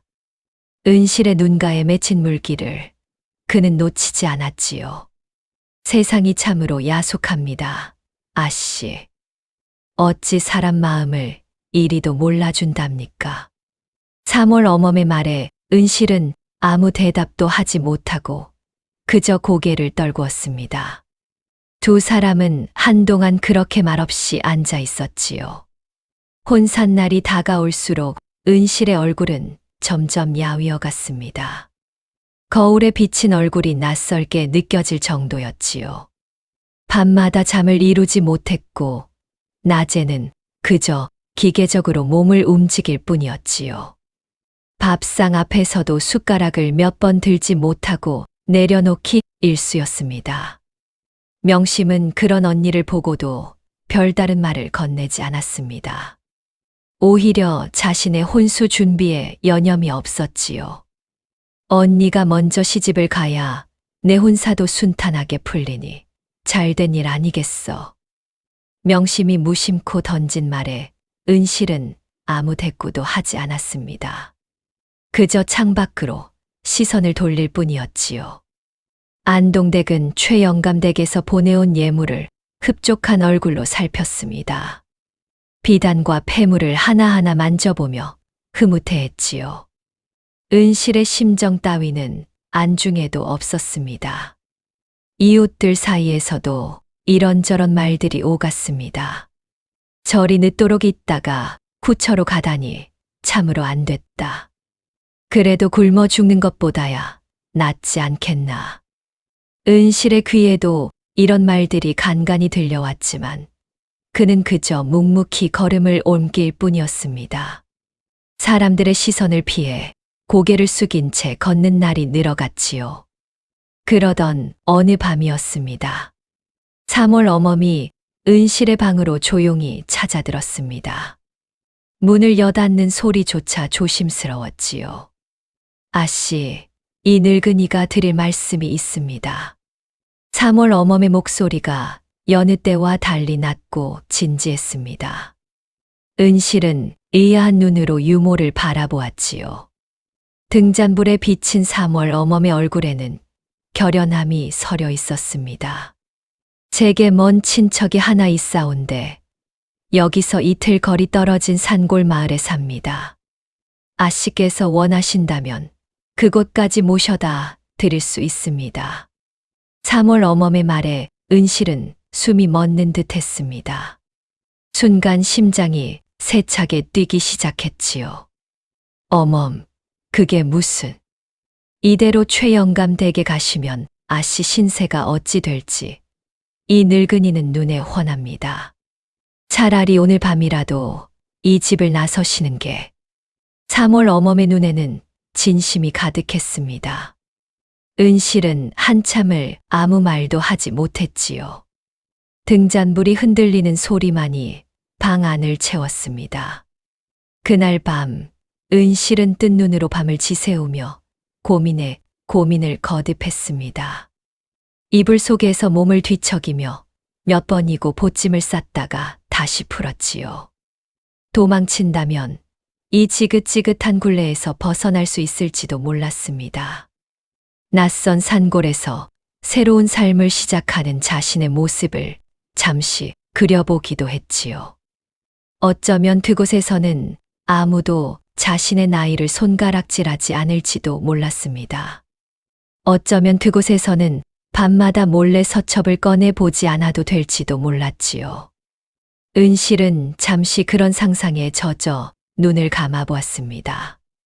하지만 그럴 때마다 병상에 누운 아버지의 얼굴이 눈앞에 아른거렸습니다.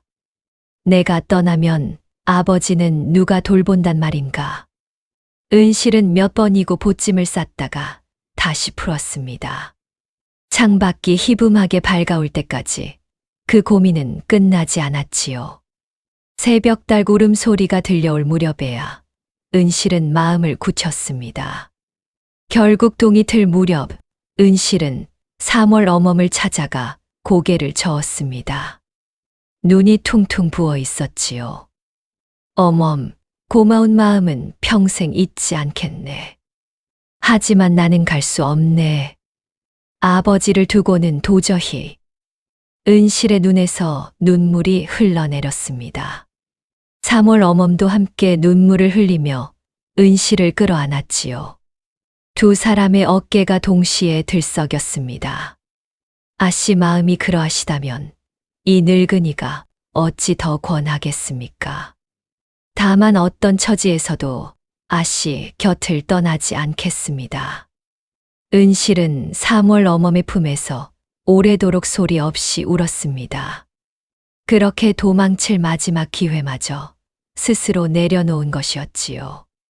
드디어 혼산날 전날이 되었습니다. 은실은 짐을 꾸리며 서첩과 손수건을 다시 한번 꺼내 보았습니다. 손끝으로 그 낡은 종이를 어루만지자 지난 세월이 주마등처럼 스쳐 지나갔지요. 이제 이것들도 다 정리해야겠구나. 은실은 씁쓸하게 중얼거렸습니다. 하지만 차마 그것들을 버릴 수는 없었지요. 몇 번이고 서첩을 들었다 놓았다 하다가 결국 다시 품에 안았습니다. 낡은 보퉁이 속 깊숙한 곳에 은실은 서첩과 손수건을 조심스레 챙겨 넣었습니다. 마치 세상에 하나뿐인 보물을 다루듯 그 손길이 조심스러웠지요. 박노인의 가게에도 마지막으로 들렀습니다. 오랜만의 걸음이었지요. 저작거리의 익숙한 풍경이 유난히 낯설게 느껴졌습니다. 박 노인장, 그동안 감사했습니다. 소녀는 내일 먼 곳으로 떠나게 되었습니다. 은실의 말에 박 노인은 놀란 얼굴로 손을 붙잡았습니다. 주름진 손이 은실의 손을 꼭 감쌌지요. 이런. 그 좋은 필체를 이제 볼 수 없다니 섭섭하구먼. 부디 몸성이 지내시게. 은실은 마지막으로 저작거리를 천천히 둘러보았습니다. 이곳에서의 짧았던 위안들이 눈앞을 스쳐 지나갔지요. 대피를 하던 좌판, 함께 걷던 골목길 하나하나가 눈에 밟혔습니다. 바로 그때였습니다. 밖에서 요란한 말발굽 소리가 들려왔습니다.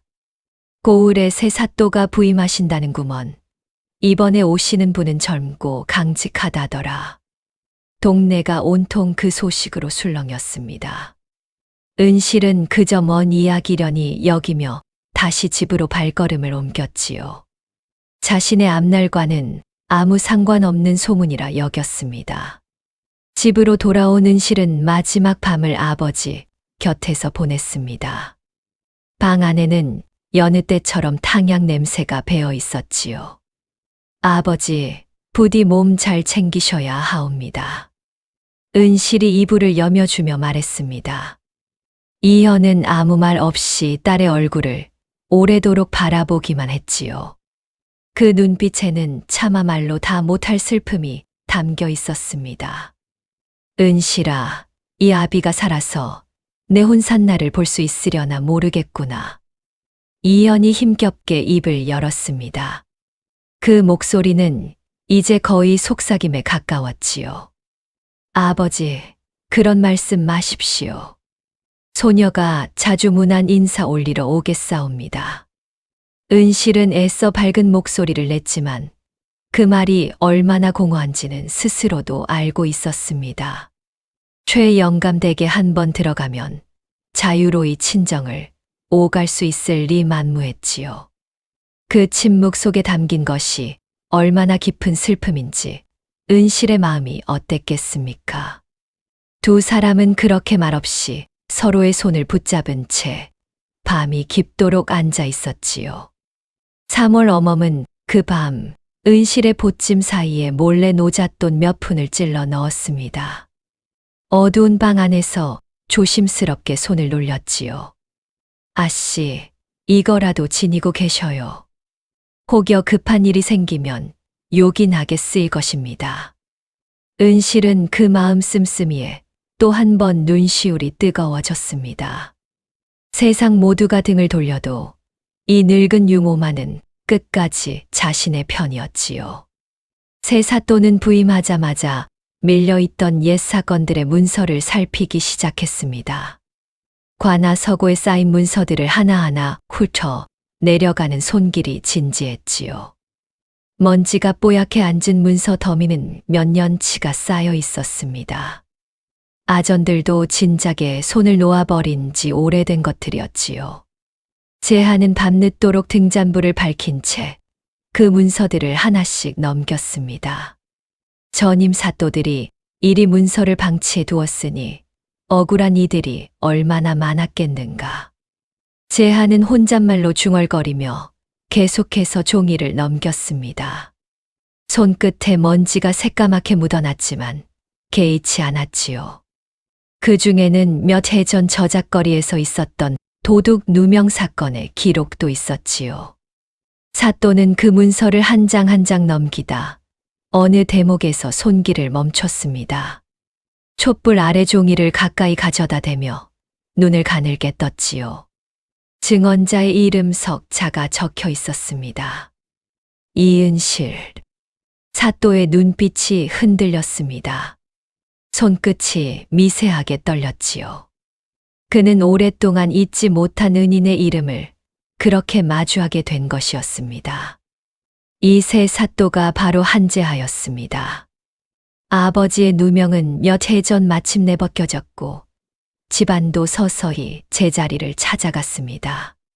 재하 또한 과거에 급제하여 이렇게 관직에 나설 수 있었지요. 하지만 그 오랜 도피와 고생의 세월 동안 재하는 자신을 구해준 여인의 얼굴도 사는 곳도 알지 못한 채 지내야 했습니다. 관복을 갖춰 입은 지금도 그 시절의 굳은 살은 손바닥에 그대로 남아 있었지요. 그때 그분이 아니었다면 나는 지금 이 자리에 있지도 못했을 것이다. 재하는 종종 이렇게 되뇌곤 했습니다. 은인을 찾고 싶은 마음은 늘 가슴 한구석에 자리하고 있었지요. 그런데 재하에게는 잊지 못하는 사람이 하나 더 있었습니다. 바로 몇 해 전 이름 모를 서신을 주고받던 매화라는 여인이었지요. 집안 사정으로 서신이 끊긴 뒤 재하는 몇 번이고 그 여인을 다시 찾으려 했습니다. 하지만 박노인의 가게는 이미 다른 이의 손에 넘어간 뒤였지요. 발이 닳도록 저작거리를 오갔지만 흔적조차 찾을 수 없었습니다. 매화님, 지금은 어디서 어떻게 지내고 계실는지. 재하는 종종 홀로 서첩을 꺼내보며 이렇게 되뇌곤 했습니다. 그 서첩에는 매화가 보내온 서신들이 고이 보관되어 있었지요. 촛불 아래서 그 글씨를 몇 번이고 손끝으로 짚어보곤 했습니다. 두 사람, 은인과 매화. 재하의 마음속에서 그 둘은 늘 나란히 자리하고 있었습니다. 얼굴 모를 두 여인을 그는 각기 다른 그리움으로 품고 있었지요. 그런데 지금 낡은 문서 한 장에서 뜻밖의 이름을 발견한 것이었습니다. 이은실이라 청림골에 사는 여인이라 했으니 어렵지 않게 찾을 수 있겠구나. 재하는 즉시 사람을 시켜 이은실이라는 여인에 대해 알아보게 했습니다. 초조한 마음으로 하루를 꼬박 기다렸지요. 하루가 지나 돌아온 대답은 뜻밖이었습니다. 그 대기어식이 내일 이웃 고을 최영감댁으로 후처 자리에 팔려간다 하옵니다.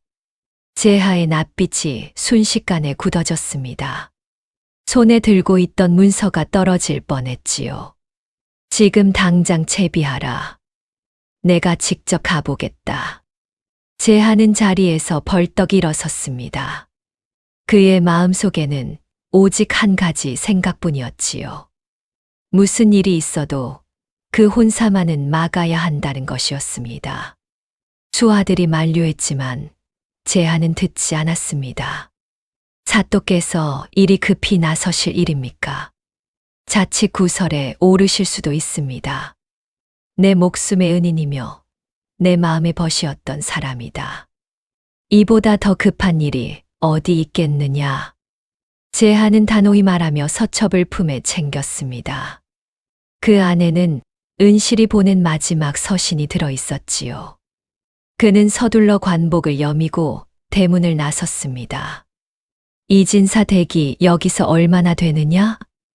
재하가 말에 오르며 물었습니다. 수하가 황급히 뒤를 따르며 대답했지요. 예까지 오려면 반시지는 좋게 걸릴 것이옵니다. 혼산날이 오늘이라 하지 않았느냐. 가마가 이미 떠났을지도 모른다. 서둘러라. 제하의 목소리에는 다급함이 묻어났습니다. 그는 말에 배를 세게 걷어차며 앞으로 내달렸지요. 새벽 공기가 얼굴을 세차게 스치고 지나갔습니다. 말을 달리는 내내 제하의 머릿속에는 몇 해 전 관아 마당에 그 장면이 떠나지 않았습니다. 사람들의 손가락질 속에서도 흔들림 없이 자신을 변호해 주던 그 목소리, 그 눈빛이 어제 일처럼 생생했지요.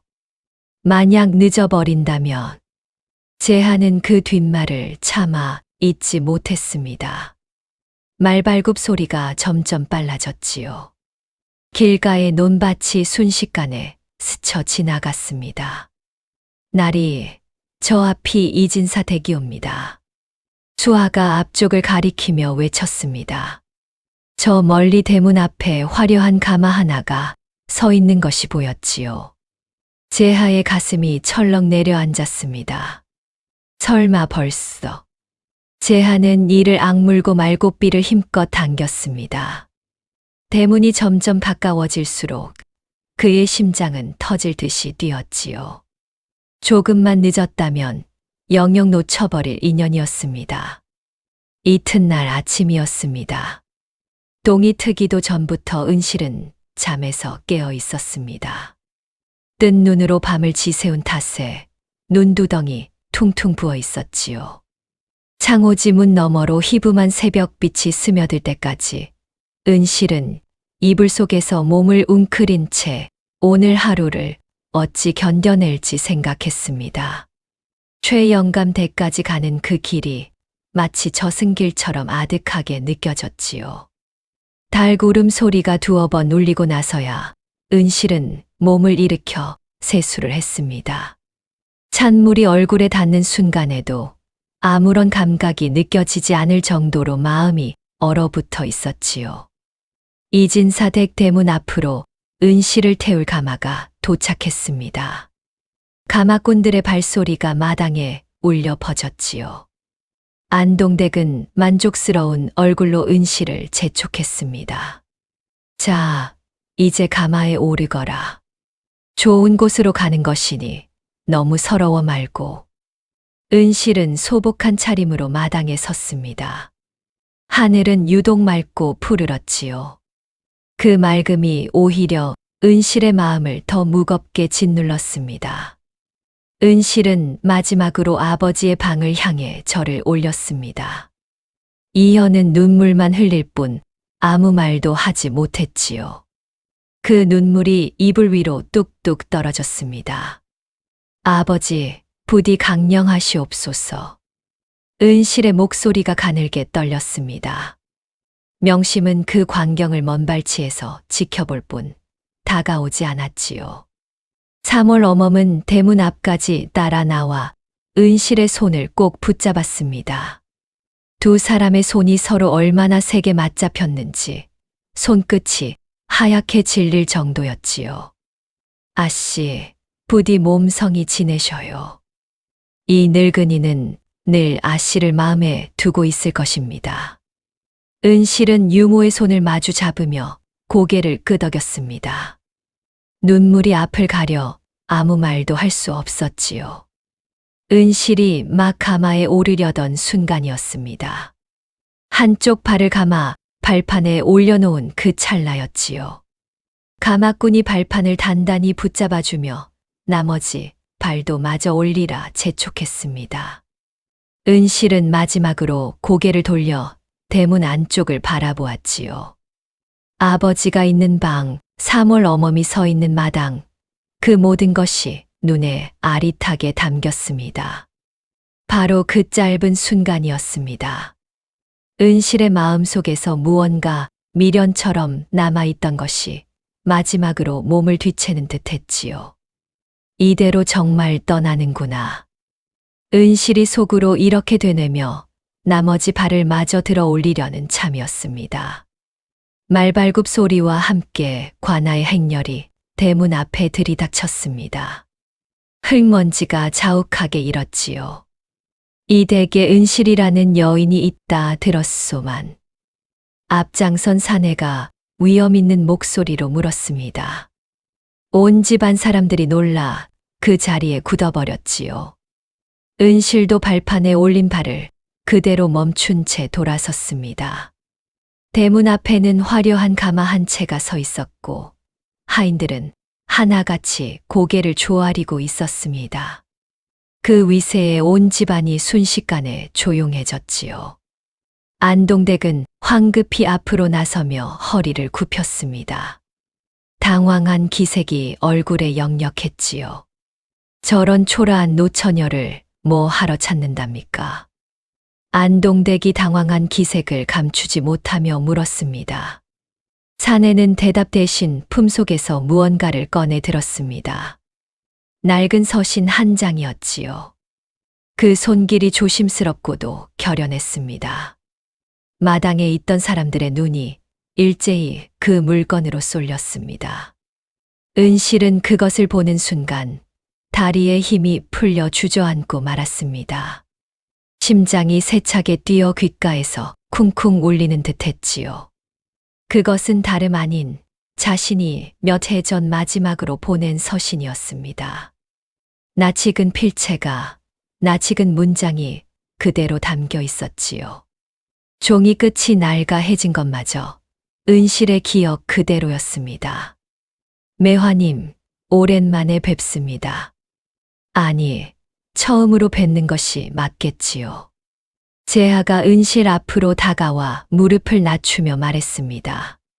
그 목소리가 마당 가득 잔잔히 울려 퍼졌지요. 은실은 도저히 믿기지 않는다는 얼굴로 그를 올려다보았습니다. 눈앞이 흐려져 몇 번이고 눈을 깜빡여야 했지요.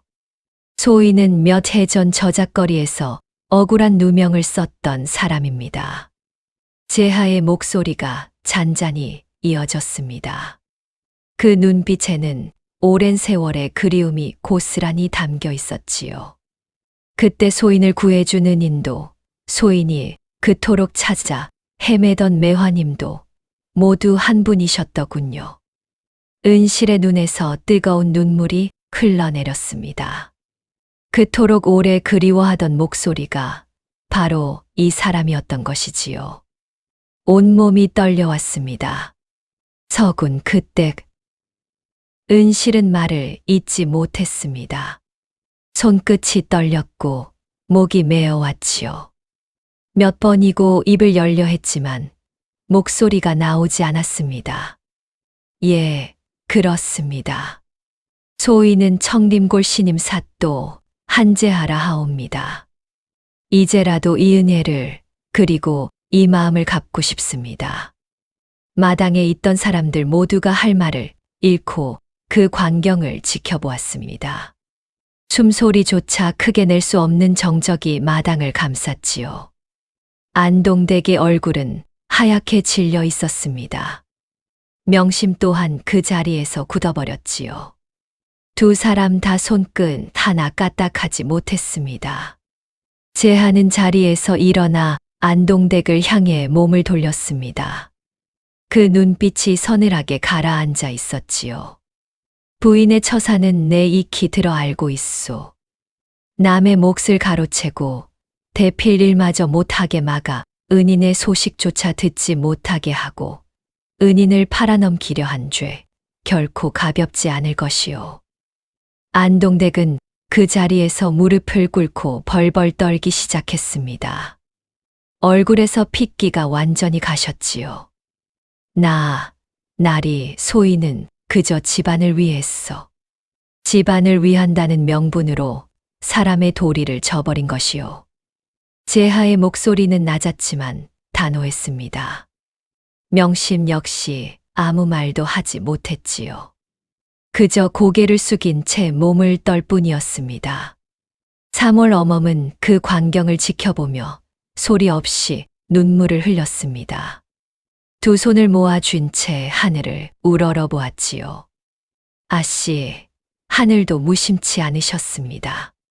그날 이후 청림골에는 새로운 소문이 돌기 시작했습니다.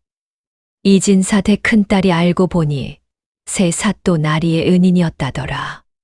게다가 그 서신 속 여인까지 바로 그분이었다니 이런 인연이 또 있을까?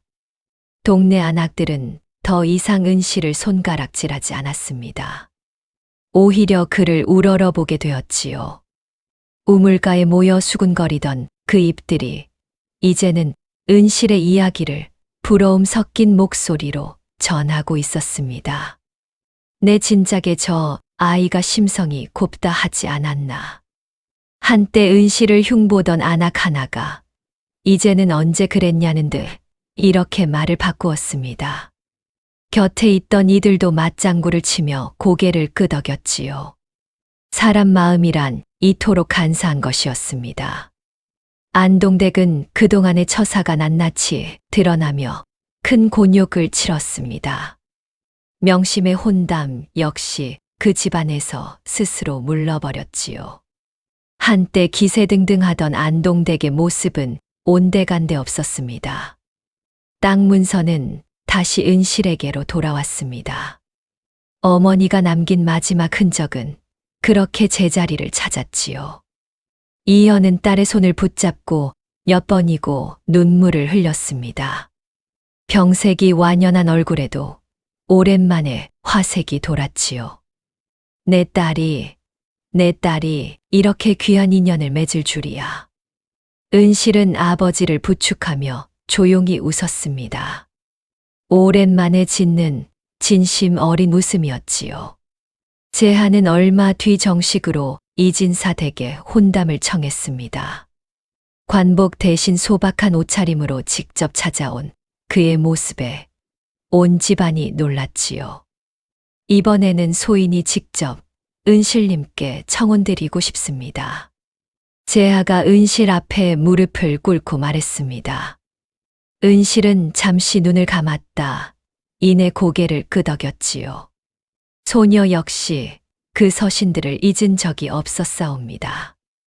은실의 대답에 제하의 얼굴에 처음으로 환한 미소가 번졌습니다. 두 사람의 혼사는 청림골 전체가 떠들썩할 만큼 성대하게 치러졌습니다.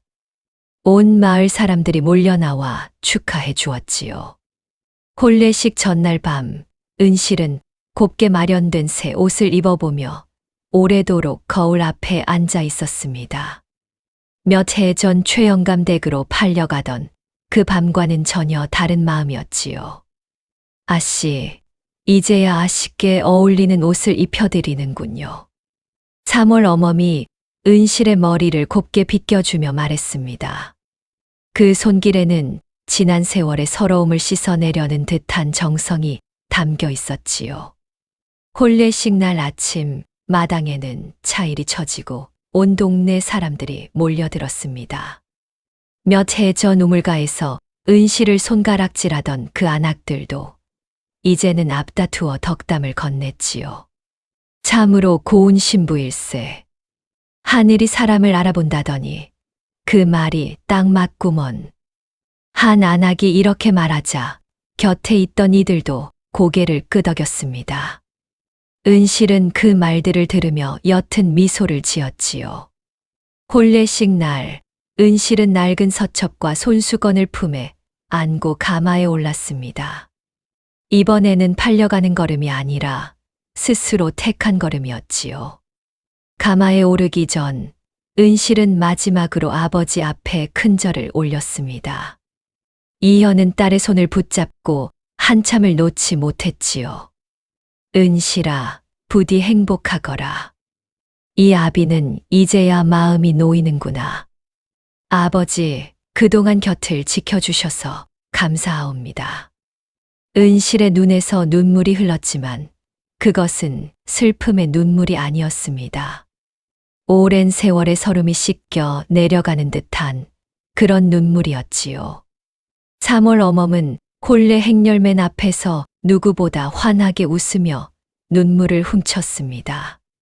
아씨, 참으로 잘 되셨습니다. 이 늙은이는 이제 여한이 없습니다. 은실은 가마에 오르기 전 3월 어멈의 손을 마지막으로 꼭 붙잡았습니다. 어멈, 이 은혜는 평생 잊지 않을 것이네. 앞으로도 내 곁에서 함께 해주게. 3월 어멈은 그 말에 그만 목이 메어 아무 대답도 하지 못했습니다. 그저 몇 번이고 고개를 끄덕일 뿐이었지요. 이연은 눈물을 훔치며 딸의 뒷모습을 오래도록 바라보았습니다. 그 얼굴에는 더는 근심이 아닌 안도가 서려 있었지요. 세월이 흘러도 진심은 결국 제 갈 길을 찾아가는 법이었습니다. 은실은 훗날 이 이야기를 자신의 아이들에게 들려주곤 했습니다. 얼굴도 모르고 주고받은 서신 몇 장이 결국 한 사람의 운명을 바꾸어 놓은 이야기였지요. 세상이 너희를 알아주지 않는다 해도 너희 마음이 곧으면 언젠가는 반드시 알아주는 날이 온단다. 은실은 어머니가 남겨준 그 말을 이제 자신의 아이들에게 그대로 전해 주었습니다. 그렇게 진심은 대를 이어 전해지는 법이었지요. 사람의 값어치는 그가 걸친 옷이나 나이로 매겨지는 것이 아니라 그 마음이 어떠했는가로 매겨지는 법이지요. 여러분이라면 어땠을까요? 얼굴도 이름도 모르는 사람에게 마음을 열 수 있으셨을까요? 아니면 은실이처럼 묵묵히 버티는 쪽을 택하셨을까요? 여러분의 생각을 댓글로 들려주세요. 다음 영상을 빠르게 만나보시려면 좋아요와 구독을 눌러주세요. 지금 화면에 나오는 더 재미있는 영상들도 함께 해주세요. 그럼 모두 행복한 하루 보내세요. 감사합니다.